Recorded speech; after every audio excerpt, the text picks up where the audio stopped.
Já pensou em um jornalismo que você pode ler, assistir, ouvir, compartilhar e dialogar?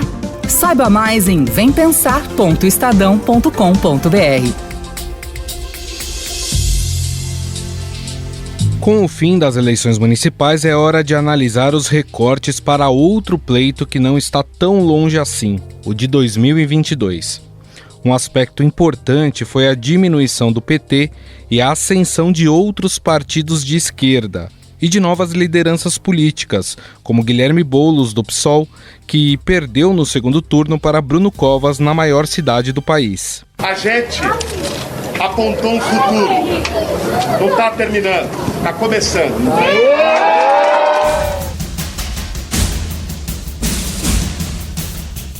O PT, pela primeira vez, desde a redemocratização, não conquistou nenhuma capital do país. Em 15 disputas no segundo turno, ficou com apenas 4 cidades. No geral, o partido diminuiu o número de prefeituras em 2020. Foram 183 ante 254 em 2016. Outros partidos do espectro da esquerda também perderam em relação a 2016. O PSB perdeu 151 prefeituras, o PCdoB diminuiu 34 e o PDT 17. Por outro lado, o PSOL e Rede tiveram um crescimento tímido e ano que vem contarão com 5 prefeituras cada. A questão é que todos esses partidos conquistaram importantes capitais. O PDT elegeu Edivaldo Nogueira em Aracaju e Sarto Nogueira em Fortaleza. Mas sempre aprendendo com muita humildade e tentando corrigir e acima de tudo, dialogando e ouvindo as pessoas.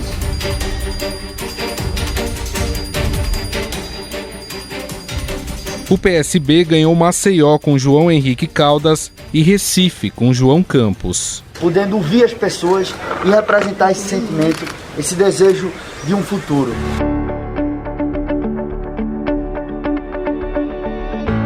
Já o PSOL conquistou Belém com Edmilson Rodrigues. Nós vamos precisar somar esforços.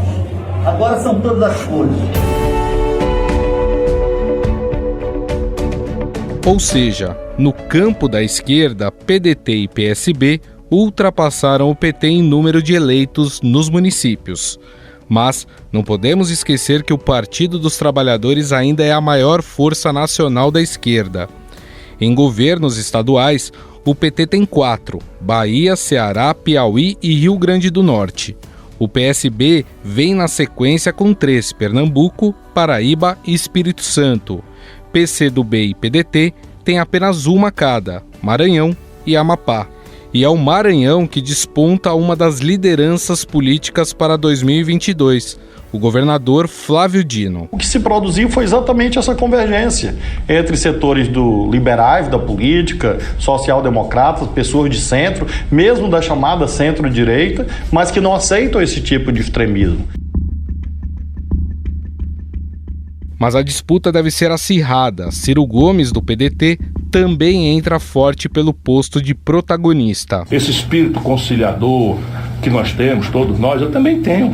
Eu também adoraria abraçar todo mundo. Então sai o Flávio Dino, se encontra com o Luciano Huck, se encontra com o Sarney, se encontra com o Fernando Henrique, se encontra com o Lula. Ô, meu irmão, o que sai daí? Sabe o que sai daí? Água morna, que a gente vomita. Manuela Dávila, do PCdoB, e Guilherme Boulos, do PSOL, também entraram nesta lista após o fortalecimento nas eleições municipais. A amplitude da nossa frente, ela tem relação com o que é necessário para enfrentar essa crise. E nós achamos que é necessário dialogar com as pessoas comuns. Mas é o PT que ainda mantém a maior bancada no Congresso Nacional, com 54 deputados e 6 senadores. E é por isso que a legenda cobra o protagonismo em disputas federais como a de presidente da República. Nomes para o partido não faltam: Lula, Jacques Wagner e Fernando Haddad, que perdeu a última eleição para Jair Bolsonaro. Então, se nós não tivermos consciência disso, que todos os nossos projetos, por mais diferentes que sejam, pressupõem a democracia, nós não vamos derrotar esse risco. Afinal, O PT está preparado para não ser o protagonista nas próximas eleições? Sobre o assunto, converso agora com o repórter do Estadão, Ricardo Galhardo.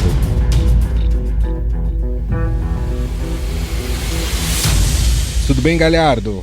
Tudo bem, Gustavo. Bom, Galhardo, essas eleições municipais mostraram aí uma queda dos partidos de esquerda, né? Vamos pegar os principais, PT, PSB e PDT perderam prefeituras.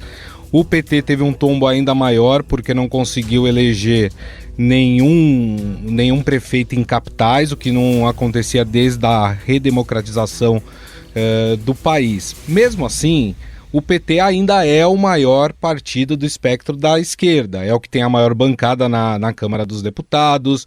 A questão é, com o crescimento de outros partidos da esquerda e vamos dizer assim, essa queda que o PT vem tendo ao longo dos anos, a formação de uma frente ampla para 2022, dá para a gente pensar nela sem o PT como protagonista? Isso já tem sido discutido dentro do partido, Galhardo?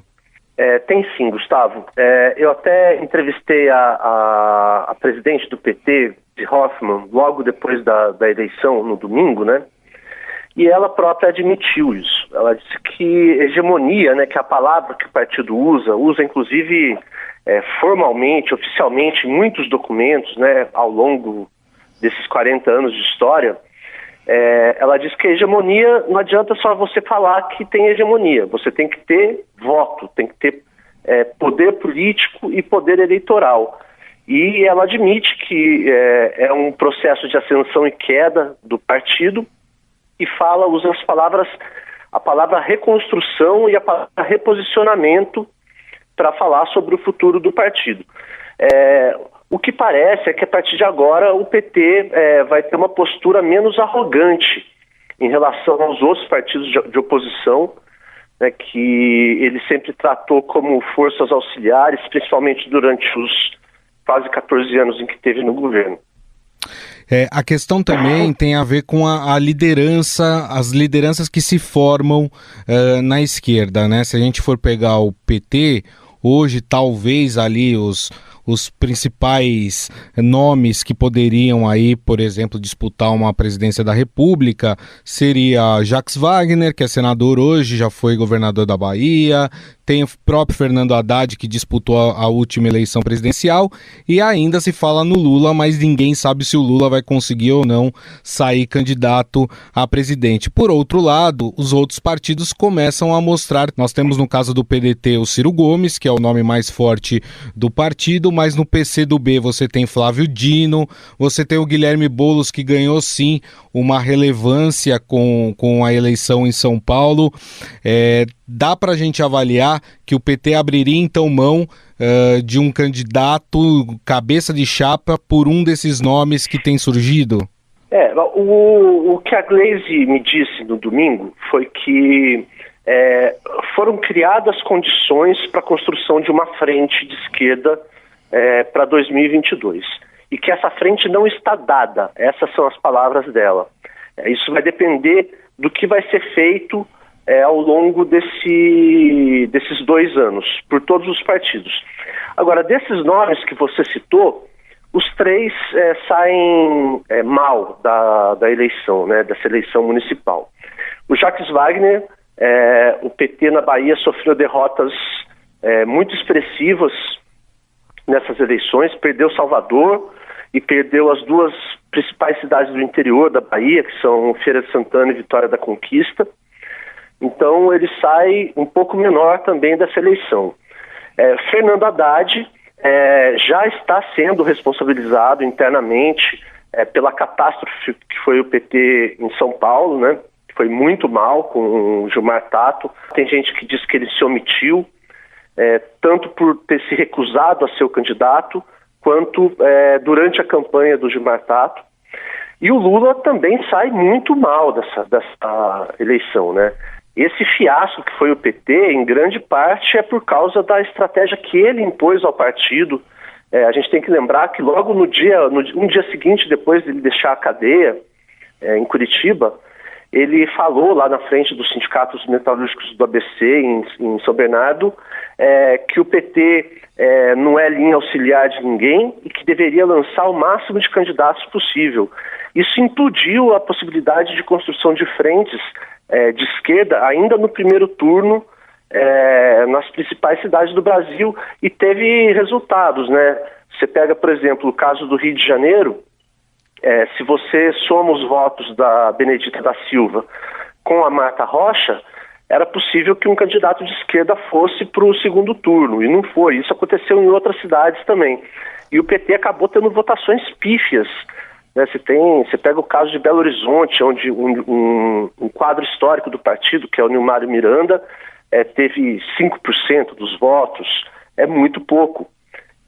E além disso, e isso sim é o que tem deixado o partido muito, muito irritado, foi a postura dele no dia da eleição, no primeiro turno, né, que ele deu uma entrevista lá logo depois de votar e perguntou sobre o PT não ter apoiado o Guilherme Boulos no primeiro turno, e ele jogou toda a responsabilidade para o Gilmar Tato. Falou que o PT não apoiou o Boulos por uma decisão soberana do Gilmar Tato. Isso pegou muito mal no partido, foi visto como uma traição. O Tato é um quadro que, embora não tenha densidade eleitoral, tem muita força interna dentro do partido, né? Ele tem muito voto nos processos de eleição direta para a direção do partido e, portanto, ele domina cargos importantes dentro da burocracia partidária. Muita gente acha que o Lula vai perder influência, inclusive dentro do PT. Teve muitos candidatos, até em cidades grandes, que dispensaram o apoio do Lula. Não quiseram. O Lula gravou mais de 200 mensagens para candidatos do PT para essa campanha. E se somar tudo o que foi distribuído entre candidatos a vereador, etc., dá mais de 4.000 produtos, que eles chamam, com o rosto e a marca do Lula. Mas isso não teve resultado eleitoral, né? O PT caiu em todos os parâmetros que você possa ter. Não elegeu nenhuma capital pela primeira vez em 35 anos, perdeu o número total de cidades, reduziu o número de vereadores, caiu a votação, ou seja, o PT já não tem a força que tinha. E respondendo a sua pergunta, é possível sim que o PT não seja cabeça de chapa em 2022. Bom, este é o repórter de política do Estadão, Ricardo Galhardo. A gente conversou um pouco mais sobre o papel da esquerda depois das eleições municipais, já de olho em 2022. Galhardo, queria te agradecer mais uma vez. Muito obrigado, viu? Sou eu que agradeço. Diante de tudo que foi apresentado, é possível pensar em uma frente ampla de esquerda sem o PT como cabeça de chapa? Com o crescimento de outros partidos do mesmo espectro, é normal que eles reivindiquem seu lugar ao sol? Convidamos o cientista político e professor de políticas públicas da Universidade Federal do ABC, Vitor Marchetti, que vai nos ajudar a responder essas perguntas.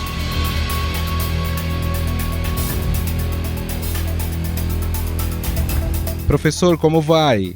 Como vai, Gustavo? Prazer falar contigo. A questão é, com o PT sendo bastante derrotado nas eleições municipais, é possível a gente imaginar que o PT vai aceitar ser coadjuvante numa possível frente ampla para 2022? Olha, Gustavo, eu acho que o cenário que se aponta aí, olhando para os resultados, né, de 2020, é que a gente vai ter um cenário de esquerda que a gente pode chamar aí de um cenário multicêntrico, né? Quer dizer, nós tivemos nessa eleição o surgimento de várias lideranças regionais, nesse campo que a gente está chamando aqui de campo de esquerda, né?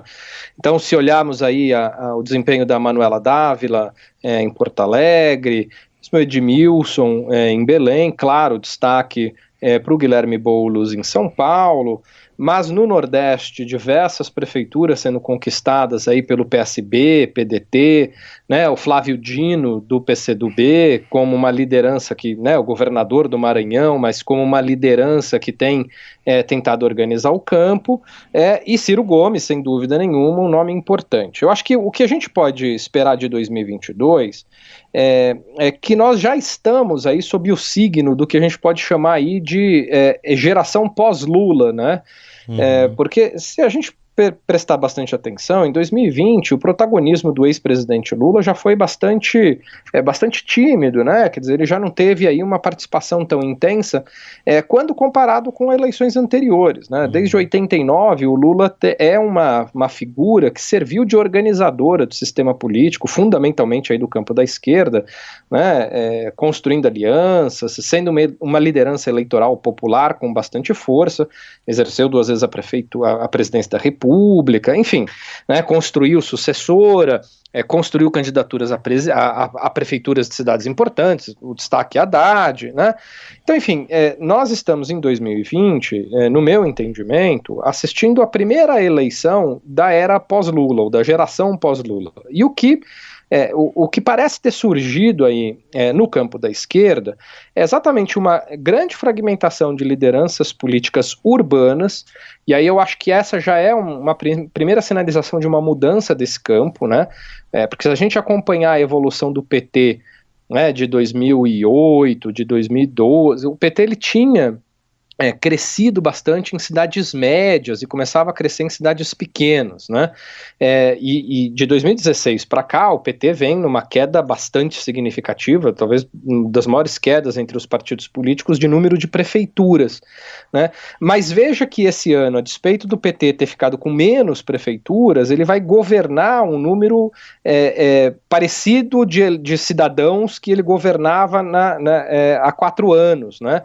Porque ele acabou ganhando em algumas cidades um pouco maiores, e de modo geral, o desempenho dos partidos de esquerda, PSOL, PCdoB, aconteceram em cidades mais urbanas, né, cidades mais adensadas do ponto de vista urbano. Então, me parece que para 2020, a grande dificuldade desse campo da esquerda é como construir, sem aquele fator organizador natural que era a liderança do ex-presidente Lula, né? Ele era, por conta da sua força eleitoral, por conta da sua trajetória, da sua história, ele era a força organizadora do campo. Esse campo perde essa força organizadora. Ao perder essa força organizadora, ele passa por uma renovação de lideranças. Nessa renovação de lideranças, a gente tem um espectro muito mais fragmentado, sem dúvida nenhuma. O PT perde o protagonismo que ele tinha antes, mas ainda acredito que o PT é fator decisivo para esse campo, né?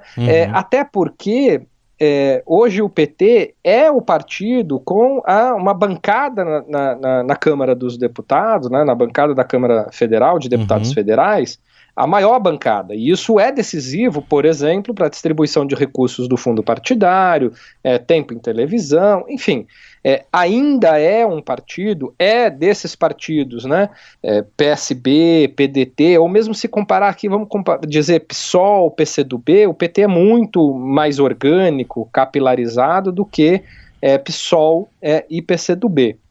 Mas aí, Gustavo, eu acho que a gente precisa olhar com bastante atenção como que vai se dar a movimentação do PDT e do PSB. Sim. Né? Porque eu não vejo que haverá um alinhamento automático desses partidos ao PT. E o que pode acontecer é que essa frente ampla, né, ela seja... vamos dizer, fragmentada, né? Eu acho que a dificuldade de construção dessa frente ampla é exatamente porque PDT e PSB me parecem flertar cada vez mais com uma lógica de centro-esquerda, né? E o PT cada vez mais tentando reconstruir o campo da esquerda. E as disputas abertas aí de Ciro Gomes ou de outras lideranças, né? Por exemplo, o João Campos no Recife, né, disputando contra o PT, enfim, eu acho que algumas dessas lideranças, o Flávio Dino, né, governador do Maranhão, que vai ter um papel, um protagonismo importante, apoiou o João Campos no segundo turno, isso gerou na militância petista, ou nos quadros petistas aí um estranhamento, né, já se criou um ambiente aí de mais desaprovação da postura do Flávio Dino.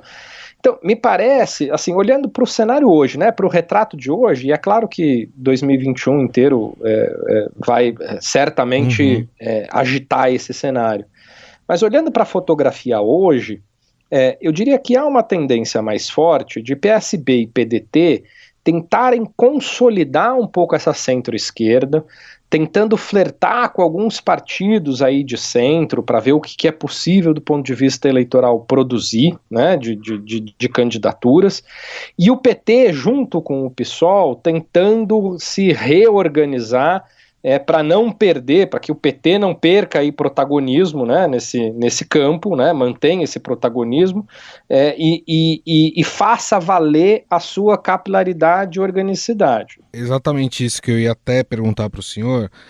Como o senhor pontuou, o PT ainda é um partido de muita capilaridade, é o maior partido da esquerda do país, é o partido com a maior bancada na Câmara dos Deputados. Fora isso, tem a sua militância, que é muito aguerrida, tem uma militância muito forte e muito grande pelo Brasil. O PT, com todo esse estofo, aceitaria ser coadjuvante, e não aceitando os outros partidos de esquerda, aí, PSB, PDT, PCdoB, Rede, teriam força de manter uma frente ampla de esquerda contra o Bolsonaro sem o PT? Olha, Gustavo, vamos mais uma vez reforçando, né? A gente está olhando para o retrato de agora, né? No retrato de agora, eu não vejo no cenário uma condição em que o PT vai abrir mão do seu protagonismo, tá? Por tudo isso que a gente acabou de elencar aqui, né? Quer dizer, ele sai um pouco das cordas, ele está bastante combalido ainda, mas sai um pouco das cordas na eleição de 2020, né? Ainda não resgatou a força que já teve, né? Mas, por exemplo, a votação do Boulos, né? Se a gente pega a votação do Boulos, se a gente olha para o mapa da votação do Boulos na cidade de São Paulo, ela é praticamente idêntica à votação que o Haddad teve aqui na eleição contra o Bolsonaro. Tem um alto nível de correlação entre as pessoas que votaram em Haddad nas eleições presidenciais e as pessoas que votaram em Boulos nessa eleição municipal. Eu estou chamando a atenção para dizer o seguinte: então, esse eleitor que vota com o PT, que já votou em candidatos do PT, é o eleitor que hoje sustentou aí esses 40% de votos no Boulos, né? Não me parece que voluntariamente o PT vá abrir mão aí dessa capilaridade, dessa capacidade ou dessa disposição de querer organizar o campo, né? Agora, eu também acho, ao mesmo tempo, que é pouco provável que PDT e PSB aceitem que o PT continue liderando esse campo, né? Se a gente pegar as declarações do Ciro Gomes, já desde a eleição de 2018, e as declarações que continuam, né, sendo feitas por ele, mesmo depois daquela reunião aí recente que ele fez com o ex-presidente Lula, né, em que foi noticiada aí que talvez fosse ali uma tentativa de apaziguar, né, de tentar encontrar um ponto comum, mas agora, né, hoje mesmo, o Ciro Gomes já tem repetido um pouco a ideia de que, assim, o Brasil está cansado do lulopetismo e do bolsonarismo. Quer dizer, o Ciro Gomes, ele tenta um pouco construir esta ideia de radicalidade para se colocar nesse centro. É por isso que eu acho que PDT e PSB podem tentar construir alguma coisa pela via da centro-esquerda, tentando assumir um pouco essa via da centro-esquerda para disputar uma eleição com o Bolsonaro. E eu não acho que o PT, ao mesmo tempo, vá abrir mão de uma candidatura própria ou de tentar organizar um campo mais à esquerda. Agora, se na esquerda há essa dificuldade, me parece que no campo da direita também há essa dificuldade. Sim. Porque não me parece que Bolsonaro vá abrir mão de uma candidatura à reeleição, e tudo o que a gente viu de construção, de crescimento de partidos políticos no campo da direita nessas eleições, são de partidos que flertam com essa centro-direita e que não são bolsonaristas na raiz, né? São partidos com uma agenda econômica liberal, conservadores no costumes e tudo mais, mas eles não seguem aí a cartilha bolsonarista, né, o discurso bolsonarista, e aí eu estou me referindo a PSD, estou me referindo a DEM, estou me referindo a PP, que também me parece que no campo da direita vão exercer um papel importante. Nós conversamos com o cientista político, professor de políticas públicas da Universidade Federal do ABC, Vitor Marchetti. Professor, gostaria de agradecer mais uma vez, muito obrigado, pela entrevista. Eu que agradeço, Gustavo, e à disposição aí para trocarmos ideias. Estadão Notícias. O Estadão Notícias desta terça-feira vai ficando por aqui. Contou com a apresentação minha, Gustavo Lopes, produção de Ana Paula Niederauer e montagem de Moacir Biasi. O editor do núcleo de áudio do Estadão é Emanuel Bonfim. O diretor de jornalismo do Grupo Estado é João Fábio Caminoto. Mande seu comentário e sugestão para o e-mail podcast@estadão.com. Um abraço e até mais. Estadão Notícias.